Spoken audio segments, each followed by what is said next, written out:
Hello and Grüß Gott. On this video I'm going to show you a little bit about how to restore teak and leather furniture. This is a beautiful Mikael Laursen model 322 Love Seat made in Denmark. I bought this about 20 years ago, brand new. And as you can see, it's solid teak, no veneers. This was top of the line, gorgeous furniture. This one was made out of ox leather. And recently I found a sofa that goes with it and a single chair down in Los Angeles. Belonged in some Hollywood star's home. And they left it on their back porch and let their animals sleep on it. Nice, huh? So I'm going to show you that chair here in a minute, and I'll talk a little more about how we're going to restore. Okay, this is the model 321 Mikael Laursen chair I picked up in Hollywood. And if you look at the leather here, it's horrible. Pets have been on it. It's been on a back patio. It completely sucks. This was water buffalo, the most expensive leather you could buy. It's semi-aniline, meaning that it was drum dyed aniline leather, and then it was wax finished. It was made by, I believe, Sorensen in Denmark. The best European leathers you could buy. And so it definitely needs a lot of work to restore this back to well, good condition. This leather on the bottom is going to have to definitely be replaced with new leather. It's completely shot. So fortunately the teak on this looks pretty good. It's actually in really good condition, so the teak's great. I will show you real quick what I'm going to do to the teak to prepare it. It's pretty easy. I'm just going to go over it with some steel wool and turpentine, quadruple aught steel wool, to get all the old pet dirt off, and then I'll come back and oil it, and it'll be ready for sitting in, and I'll just have to redo the cushions. So this project will take a couple of months, maybe even 3 months. So I'm going to do it in steps, and I'll show you how I do different things as I go along. So here we go. Okay, to do the first part of this cleaning, you're going to need some turpentine like this and some quadruple aught steel wool. And what you're going to do, and this works for both veneered and solid teak, so you're going to put some turpentine on the steel wool, just kind of soak it in there, and you're going to work on this not real lightly but not real heavy. You don't want to scratch the finish off. So you want to go over everything with turpentine going with the grain of the wood. So I'm going to go over this whole thing, and then I'll show you what we'll do next. Okay, at this point I have this thing all wiped down with turpentine, and including the inside here. So now I'm going to take one clean cloth, and I'm going to wipe it down with turpentine again before I oil this furniture. So that's to get all the any stuff off this.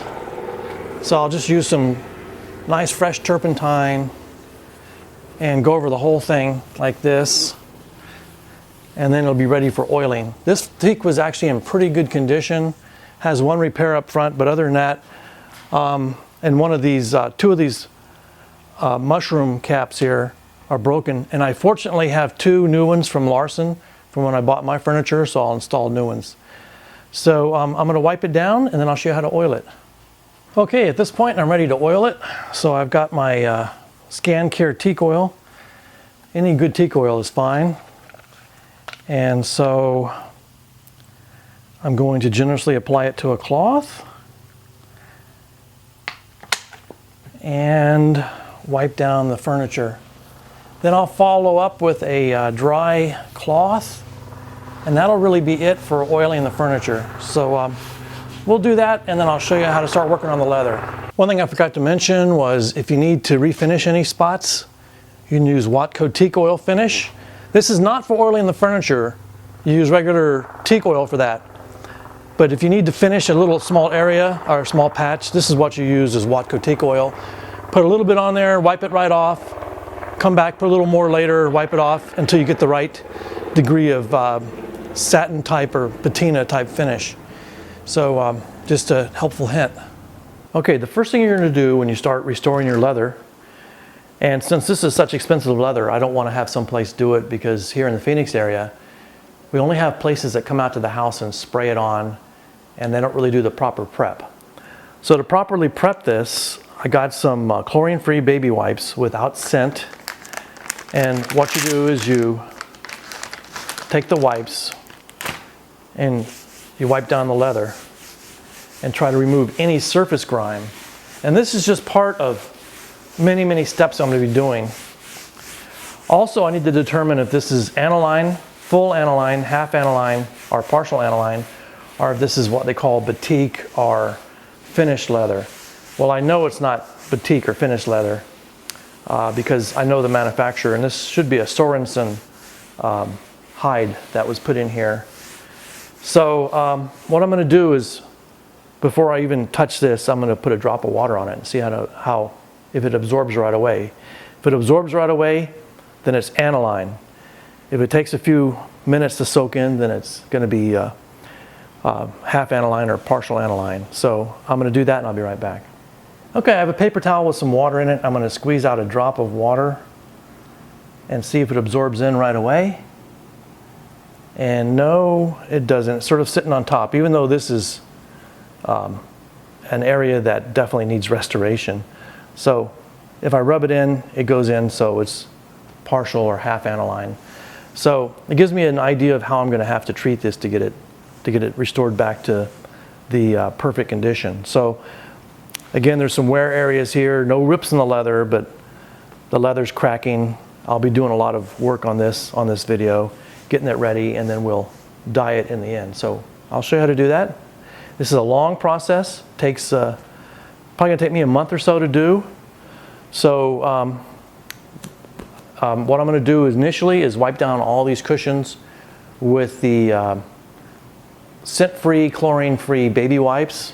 And I'll do that every 2 or 3 days for, probably 4 or 5 cycles. And then I'm gonna get some color match and get some dye made. And I'll order the dye, and then I'll do some additional prep right before I'm ready to dye it. So I'll be back in a couple of days. Okay, it's been 3 weeks since I started this project. What I've been doing is using some chlorine-free, unscented baby wipes to wipe down this leather. And this leather, it turns out, is semi-aniline leather. So what I did was, I've been wiping it down about every 2 or 3 days for the last 3 weeks. And most of the leather has come out looking really nice. Like this cushion here is looking pretty good. There's a few minor little spots on it, a few little wear areas, like I don't know if the camera will pick it up, but here there's some wear areas, and those are gonna need to be re-dyed. So what I've done is I ordered some dye from a company called Leather World, and they made me some dye up to exactly match this color. So I bought this container here, and what I did is I treated one cushion yesterday with dye. This cushion had a whole lot of brown showing here.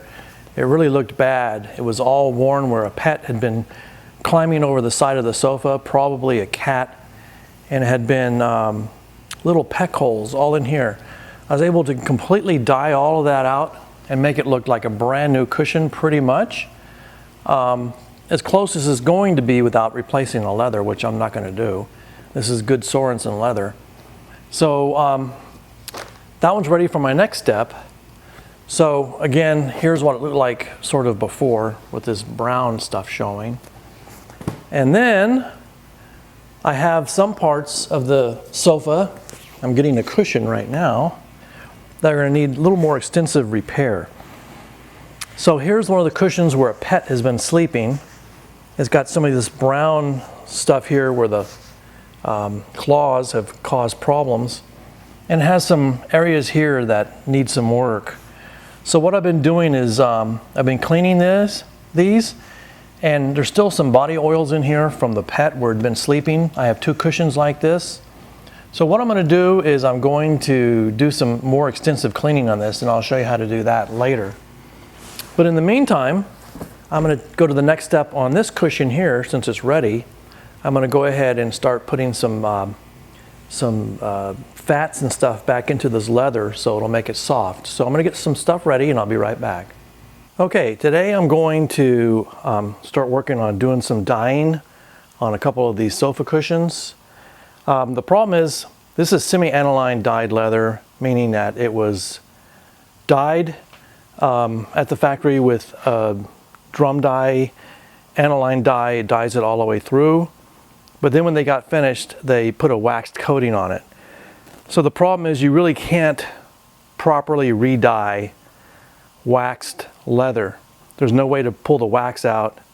But what I've been doing is for the last 3 weeks, I've been cleaning this with baby wipes to get all the dirt off. And really my only goal today is to try to get some dye to go into some of the spots. It's hard to see on camera, but where pets like cats have jumped over these cushions and there's little tick marks all in the cushions. They're very light.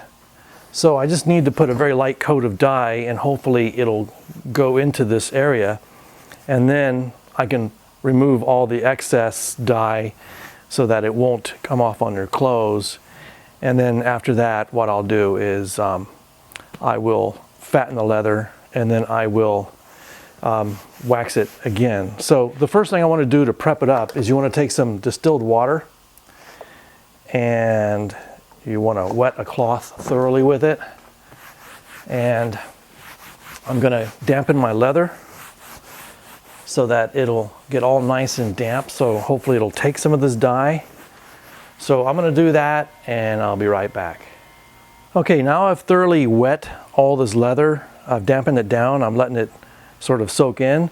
Because it's semi-aniline, it will take in this moisture. And I've gotten some aniline dye made up by Leather World. And I'm going to shake it up really, really well and put it in here, and I'll show you here in a second how we're going to apply it. So I'll be right back. Okay, for this part you want to have rubber gloves on. Here's some dye in here. I have a brand new clean white cloth and I'm just going to put it into the dye and start rubbing it in. And I just want to rub it in lightly. And I'm going to do that on this whole cushion. And I'll let it set for about a week or two. And then I'll start cleaning it off with baby wipes again to get off the excess dye. And then I'll show you how we're going to fatten up the leather and then we're going to wax it. So I'll do that and I'll be right back. Okay, I dyed these two cushions about a week ago. And now I'm going to fatten them up with some emoluments, or whatever they call it. I got this stuff here called leather CPR. And what I want to do is put the fats back into the leather. So, like I said, I dyed it about a week ago. And I've been wiping them with baby wipes every day or so to get off all the excess dye. Because as I had mentioned, it's semi-aniline dye. It was waxed. So all I was trying to do was get dye into all the little grooves and cracks and things. And so now I'm going to put in some fats, and I'm using baby wipes to do it. And just apply a generous amount and rub in this leather CPR really well. And we'll let that sit. I'll do this twice. And then I'm going to wax this leather so hopefully the dyes won't come off. So I'll do that next. Okay, at this point, I've gotten a product called Leather CPR, which is going to add some of these emoluments back in here.